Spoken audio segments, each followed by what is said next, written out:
এক দরিদ্র মা প্রতিদিন ভোরে ঘুম ভাঙার আগেই একটা বাক্স খুলে কুরআনের খাতা বের করতেন।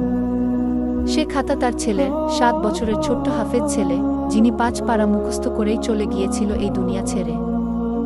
মা এখনো প্রতিদিন সেই খাতা ছুঁয়ে বলেন, আজ যদি তুই থাকতি মসজিদের মিনারে তোর কণ্ঠে কুরআন বাজত।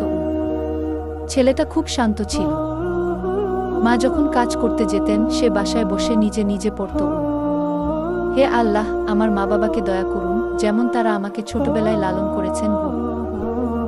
একদিন মাদ্রাসা থেকে ফেরার পথে এক ট্রাক তাকে ধাক্কা দেয়। সেদিনের পর শুধু কুরআনের পাতাগুলো রয়ে গেছে, আর আছে সেই মার কান্না। আমরা কি শিখলাম বন্ধুরা? যে সন্তান কুরআনের সঙ্গে জীবন কাটায় তার মৃত্যু দুনিয়ার শেষ না, আখিরাতের শুরু। আর যে মা বাবা সন্তানকে আল্লাহর পথে চালায় তাদের কান্না হয় জান্নাতের আলো। চাই আমরা এমন সন্তান হই যাদের মৃত্যু হলে আসমানে বলা হয়, এক হাফেজ ফেরেশতাদের কাছে ফিরল।